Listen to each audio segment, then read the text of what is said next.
Media మిత్రులందరికీ నా హృదయపూర్వక ధన్యవాదాలు. ఇవాళ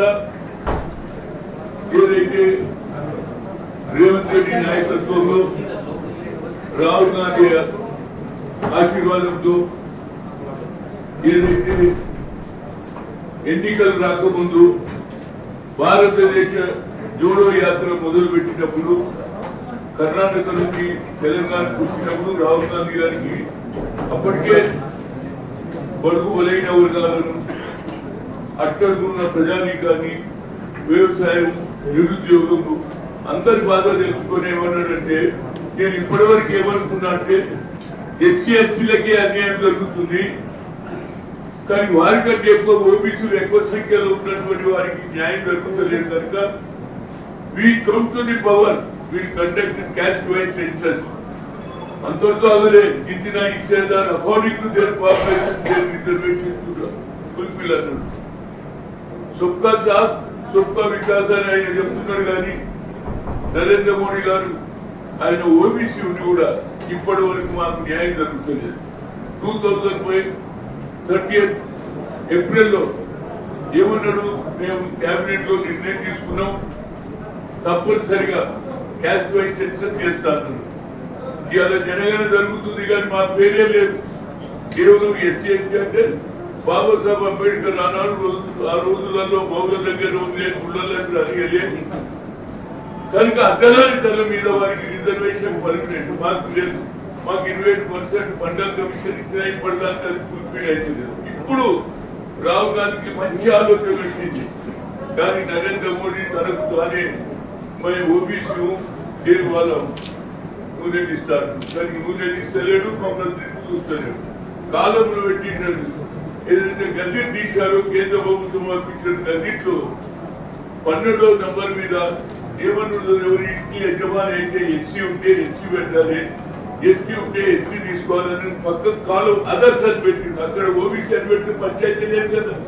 కనుక ఆయన ఉద్దేశంలో ఆయన ఏం ఉద్దేశం ఉందో మాకు అనవసరం కానీ ఆయన కంప్లీట్ గా ఆర్ఎస్ఎస్ ఆలోచన మోహన్ భగత్ ఆలోచనతో నడిపిస్తున్నాడు. ఆయన ఉద్దేశం ఏంటంటే ఓబీసీ కాలం ఫుల్ చేస్తే మీ ఓబీసీలు ఎత్తుగడలో పనితనంలో ఉద్యోగాలలో పదవులలో వారికి ఎక్కువ అవకాశాలు ఉంటాయనే ఉద్దేశంతో అదే అగ్రకులలో పుట్టినటువంటి ఇందిరాగాంధీ కానీ రాజీవ్ గాంధీ కానీ రాహుల్ గాంధీ గారికి ఉన్న ఆలోచన దక్షిణ సూర్యసాయి గారు కోరుతున్న నరేంద్ర మోడీ ఆలోచనలో కూడా మార్పు రాకపోతే తప్పనిసరిగా ఇవాళ మా రేవంత్ రెడ్డి గారు ఏదైతే ఈ మాట ఇచ్చి ఆయన పిసిసి ప్రెసిడెంట్ గా నేను 10 ఉమ్మడి జిల్లా తిరిగిన తర్వాత లాస్ట్ లో కామారెడ్డిలో సిద్ధరామయ్య సమక్షంలో 42% లోకల్ బాడీలు అన్నాడు.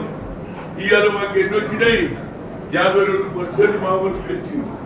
కులగన జరిగినంత రేవంత్ 56% బీసీలో డిక్లేర్ చేసింది.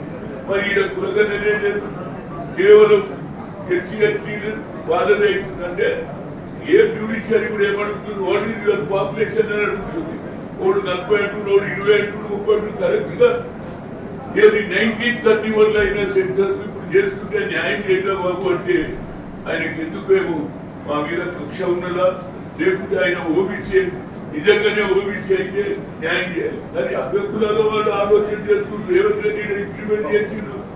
పిసిసి ప్రెసిడెంట్ గా ఏదైతే వాగ్దానం చేసిందో ముఖ్యమంత్రి రాగానే ఫస్ట్ పని ఏం చేసింది కదా, ఏది క్యాబినెట్ లో ఫస్ట్ నిర్ణయం తీసుకున్నాడు కులంగానే చేస్తాం మేము అని సెన్సర్ చేస్తామన్నాడు. 150 కోట్లు శాంక్షన్ చేశారు, ఇంటింటికి తిరిగాడు. ఆ తర్వాత ఏది అసెంబ్లీలో బిల్లు పాస్ పెట్టి ఆర్డినెన్స్ తీసి గవర్నర్ గారికి పంపిస్తే మరి గవర్నర్ గారికి ఏదో మా మీద దయలేదు, ఏదో కోల్డ్ స్టోరేజ్ ఇస్తే మరి ఎట్లన్నా పంచాయతీరాజ్ చట్టంలో ఏముందంటే ప్రతి 5 సంవత్సరాలకి ఎన్నికలు జరగాలి. ఆ ఎన్నికలు జరుగుతుంటే గ్రామాలకు డబ్బులు వస్తాయి, సర్పంచులకు న్యాయం జరుగుతుంది, పేద ప్రజలకు న్యాయం జరుగుతుంది అని ఆయన ఏది సర్పంచుల ఎలక్షన్ చైర్మన్ వైస్ చైర్మన్ పెడితే 52 మంది బీసీలు గెలిచారు, ఏది ఎలక్ట్ అయ్యారు.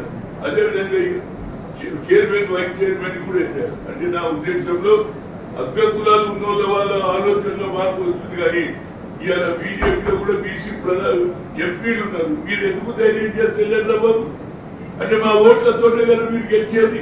కనుక నేను ఖబర్దార్ ఈసారి కులగణలో జనగణలో కులగణ చేర్చుకుంది బీసీలకు అన్యాయం జరిగితే తప్పనిసరిగా ఏదో नरेंद्र मोदी का आपकी बात तेलंगाना में भी सरकार ने कहा था वो क्या हाईएस्ट पॉपुलेशन है यादव यहाँ बैठा है इधर बैठा मैं बोलने का मतलब है ओबीसी पहले जमाने के जैसा अनपढ़ नहीं है। महात्मा ज्योतिराव फुले के जैसा लक्ष्य कदम के चल के सभी लोग ग्रेजुएट हो रहे IAS IPS हो रहे। हमको कब तक हमको दबाते तो ये आने वाले इलेक्शन में बीजेपी को शिकस्त देंगे। अगर ये कुलगण में हमारा जनगण में कुलगण में ओबीसी के ऐड करेंगे तो पब्लिक सोचेगी। मैं एक अपील कर रहा हूँ, अरे भैया तुम्हारे घर को आए तो बोले ओबीसी का कानून बनाए तो मैं साइन कर दूंगा।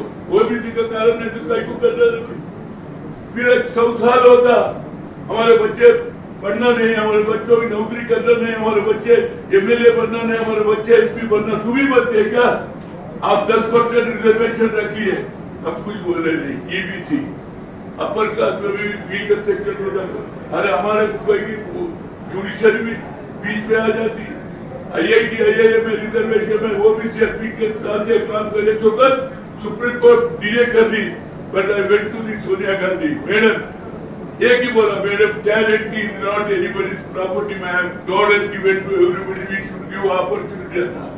अब ఏం చేయాలన్నారు మేడం మేము అధిక సంఖ్యలో ఉన్నాం हमारा पॉपुलेशन बढ़ा है हमारे बच्चों की जिंदगी और क्या करना चाहिए why don't we put a word to doctor Manmohan Singh as prime minister bill लगाए तो 500 लालू प्रसाद यादव से लेके मुलायम सिंह सभी लोग शरद यादव शरद पवार सभी लोग मायावती सभी लोग हेल्प करें। हमारा बिल पास हुआ हमारे लड़के IIT में पास हुए 1,30,000 salary all India institute of medical sciences है। ये कैश वाइज सेंसस में जब होगा जनगणना में हमारा निकालेंगे तो आने वाले इलेक्शन में बीजेपी को शिकस्त देंगे। यहाँ के MP जितने भी हर गांव फिरूंगा मैं स्टेट में फिरूंगा। हमारा शंकर जो ओबीसी का MLA और यादव भी कभी कभी हमारे डिस्ट्रिक्टों में आएंगे, हर जगह प्रचार करेंगे। अरे भाई ओबीसी के साथ अन्याय हो रहा, अपन आने वाले इलेक्शन में शिकस्त देना, हिंदुस्तान का प्रधानमंत्री बनना है तो ओबीसी को आगे बढ़ाएंगे तो तुम्हारा खत्म हो गया। और पहला आवाज निकाला तो हिंदुस्तान का राहुल गांधी। तो राहुल गांधी बराबर हमारे पास से है। मैं दिल्ली जाऊंगा ये इश्यू गांव हर स्टेट में फिरूंगा। एक मौका दिए सोनिया गांधी को और राहुल गांधी को साथ ही साथ और रेवंत रेड्डी को मैं शुक्रिया अदा करूं सभी भाइयों को जो मीडिया वाले